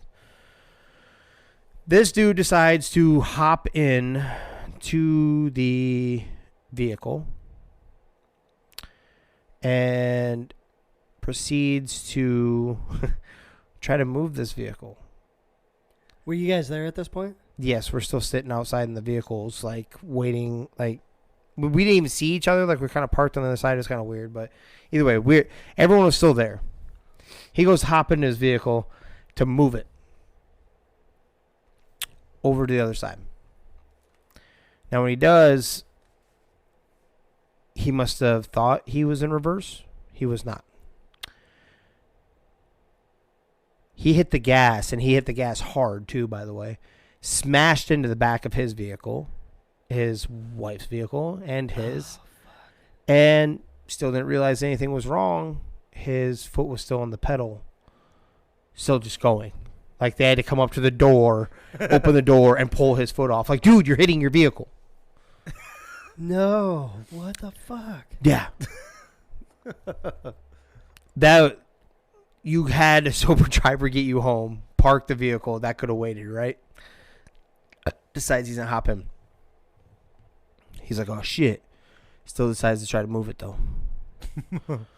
He goes to pull it out, and obviously, like I said, must not know the sensitivity of his foot, and he almost smashes Marv's vehicle, who was parked at the end of the driveway. Marv was luckily paying attention enough to pull the vehicle, like move his vehicle out of the way as he sees this like steam rolling down. And then he like whips up into the other one. Now, I don't know if he touched his garage or not, but I do know that I think he actually, when he smoked his wife's vehicle, I think he pushed that into the garage a little bit too. Oh, man. Sobe driver on the way there felt like he had to move the vehicle because someone parked it behind his wife's. Yikes. Created damage. He was kind of hiding the vehicle there for a little bit. Of course, naturally embarrassed. Dude has not went out for breakfast with the crew since. Yeah, I get it. So, words of wisdom. Yeah. Obviously, you did one right thing, and that was get a sober driver to get you home. Drink responsibly. Once you do, don't be a dumbass, I guess is the thing, and think you can still drive something after. Don't drink and drive, folks. Just don't drink Let's and just drive. Don't do it. Don't drink and drive. Just don't do it. Yeah, sober driver home, took his vehicle, smashed it right into the back of his own. Yeah. Crazy. I do believe his wife was less than impressed. Yeah, I'm sure. When she came home from her 8-hour day, which was only about 3 hours from then, she would just find wasted, passed out too on top of it. Even more impressed. That'd be the way to go, though. Oh, there's some Joe stories about his too. Oh, God, yeah. Well, yeah. But that's what I had. Makes sense if you don't think Makes about sense it. if you don't think That's about it. perfect. That it Jesus, does. man. Well, beautiful. I think it's just about time to wrap her up. If you're just, out on the internet and you happen to run into this video anywhere, where's the podcast available, Jimmer? We need them to like and share, subscribe, the whole thing. Anywhere you can possibly get them. Spotify, Apple, Google, Facebook, YouTube, and currently, unless this shit isn't working right, currently working on iHeart too. Cool. So, but when we say everywhere, we're definitely trying for anywhere. Absolutely. And if you're on a podcast platform, we're on the YouTubes too. Yep. So make sure you check out the video. But we do need some more stories to come in. I did say YouTube though, too. You did. Okay. Yeah. I'm on the other end of that. If they're on the podcast. But we do need some more stories to come in for a little competition that we have going on. Yes. And to tell the stories, it all goes down In the DMs. Make sure you slide into our DMs. Jimmer might slide into you. Oh. Whoa. Slide into our DMs with those stories. You'll be entered into our contest to win free tickets to the Mason City Fights on May 21st. It'll be a good time. Still gotten plenty of the free tickets messages like, yes. Yeah. But we do have one that's, I'm going to be honest with you, we have one that's going to be hard to beat. We do have a front runner right now, but just saying tickets, you're not entered into the contest. We appreciate you wanting to be in it. However, we need a funny, embarrassing kind of story or a stupid coworker or anything like that. It doesn't matter. We can omit the names. We don't have to tell the names or anything like that. So make sure you send that in to us.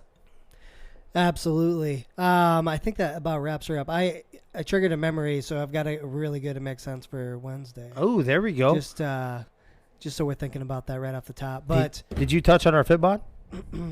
Well, it sounds like you are. No, you have it laid out. I'm just kindly reminding you. Yeah, so as Jimmer kindly reminded me, if you're into working out, generating workouts, keeping track of your workouts, make sure you download FitBod. You can do that and use our code 3GIG for 25% off membership. It's a great workout app. It shows you how to do workouts, new moves, new lifts, anything like that. And it'll also track everything for you as well, so you can see how you're progressing. And you actually do use it. I do use it. I really like it. Yeah.